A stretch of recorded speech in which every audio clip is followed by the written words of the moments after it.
Hola muchachos, buenas noches. Entonces, bueno, vamos a iniciar con la segunda clase online de mecánica aplicada.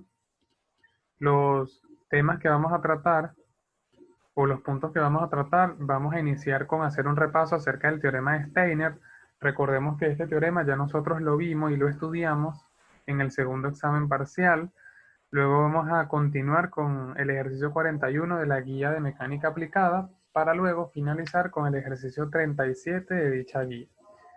En cuanto al teorema de Steiner, muchachos, este se resume en esta ecuación.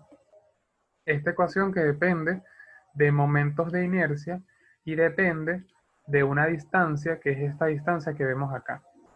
Esta distancia, muchachos, es muy importante. Esta distancia va desde la partícula donde estamos aplicando el momento de inercia hasta la partícula del centro de masa del cuerpo rígido que estamos evaluando. ¿Ok? Generalmente, casi siempre en los exámenes se les olvida este término. ¿Sí? Casi siempre se les olvida y lo que hacen es simplemente sustituir el momento de inercia del centro de masa del cuerpo que estamos evaluando. Entonces, por eso hago énfasis en repasar este teorema para que no les vaya a pasar eso, porque si tienen esto malo van a tener todo lo que hagan en adelante que dependa de los momentos de inercia lo van a tener mal, ¿ok? Entonces, bueno, en cuanto al momento de inercia de los discos, recordemos que estos vienen dados por esta expresión, en donde nos indica que el momento de inercia del centro de masa de un disco va a ser igual a un medio de la masa por el radio al cuadrado. Entonces, muchas cosas que o generalmente ustedes lo hacen, si por ejemplo tengo un disco y estoy evaluando el momento de inercia en la periferia de un disco, ustedes dicen que eso es igual a un medio de la masa por el radio al cuadrado. Y eso está mal. ¿Por qué? Porque esta fórmula viene dada para el centro de masa del disco, no para la periferia, o no para una partícula diferente al centro de masa del disco. ¿Ok? Entonces, en ese caso, este término, como les dije anteriormente, se lo vuelan y dicen que es cero, y no es cero. ¿Ok? Entonces tienen que estar muy pendientes porque cada caso, cada problema, cada forma que ustedes enfrenten el problema es diferente. Entonces, siempre y cuando estén claros conceptualmente, no les va a pasar eso. En cuanto a la barra, muchachos, recuerden que el momento de inercia del centro de masa de una barra va a ser igual a un doceavo de la masa por la longitud de la barra al cuadrado. Entonces, vamos a ver acá un pequeño ejemplo en donde vamos a aplicar el momento de inercia respecto a una partícula diferente al centro de masa del cuerpo rígido, ¿ok? Entonces acá tenemos un cuerpo rígido cuyo radio es R, cuyo centro de masa es C y cuya partícula diferente al centro de masa que estamos evaluando es I, ¿ok? Que es esta que estamos viendo acá.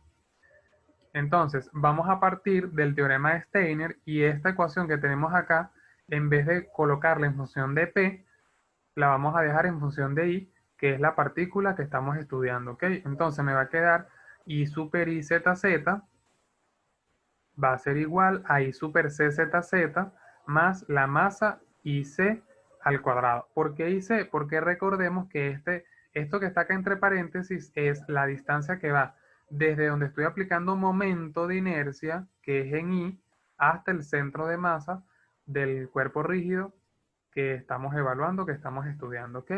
Entonces, luego, lo más quizás complicado es que vean esto, que generalmente yo cuando hago los ejercicios nunca aplico esta ecuación, esto nunca lo aplico, yo lo hago directo, pero lo estoy haciendo ahorita para que sepan de dónde salen las cosas y entiendan, sino que yo directamente lo que hago es esto, salto de una buena vez para acá, ¿ok? Pero ¿de dónde viene esto? Bueno, esto viene de esta fórmula, el I super CZZ, que es el I super CZZ, esto, un medio de la masa por el radio al cuadrado, que es esto que estamos viendo acá, ¿sí?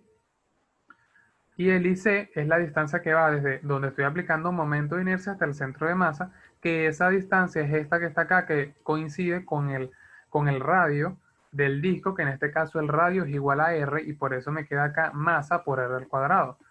Cuando yo resuelvo esto, me queda que I super I zeta zeta va a ser igual a 3 medios de la masa por R. Entonces, muchachos, por ejemplo, cada vez que tengamos un disco de radio R y estemos aplicando momento de inercia en cualquier partícula que esté en la periferia, tiene que estar en la periferia, podemos decir que el momento de inercia de esa partícula es igual a 3 medios de la masa por R. ¿Qué les recomiendo yo? Que lo hagan que apliquen su fórmula, sencillito, y van resolviendo y van sustituyendo poco a poco. Eso es lo que yo les recomiendo, ¿ok? Ahora, si en este caso, ¿qué pasaría si yo quiero aplicar momento de inercia no en una partícula que esté en la periferia del disco, sino en el centro de masa de ese disco? ¿Qué creen ustedes que pasaría? Bueno, sencillo. Si yo quiero aplicar momento de inercia en el centro de masa del disco, ya directamente eso es esto, 1 medio de la masa por el radio al cuadrado. Porque recuerden que ya tenemos una expresión del momento de inercia del centro de masa de un cuerpo, en este caso el disco, que estemos trabajando, que estemos estudiando, ¿ok? Bien, vamos a ver este otro pequeño ejemplo. Tenemos una barra de longitud 4R, ¿sí? Y entonces nosotros acá vamos a hacer algo muy similar. Vamos a aplicar, queremos estudiar el momento de inercia respecto a una partícula I, que como podemos ver, esta partícula I está ubicada a un extremo de la barra y no estamos evaluando el momento de inercia en el centro de masa de la barra, sino en una de sus extremidades, que en este caso es I. ¿Ok? Entonces, muy similar a lo que hicimos anteriormente. Dejamos toda nuestra ecuación o nuestro teorema de Steiner, lo dejamos todo en función de la partícula que estamos evaluando, que es I, quedándome esta expresión que tenemos acá, y luego sustituimos. ¿Qué es lo que va a cambiar acá? Que como es una barra, el momento de inercia del centro de masa de una barra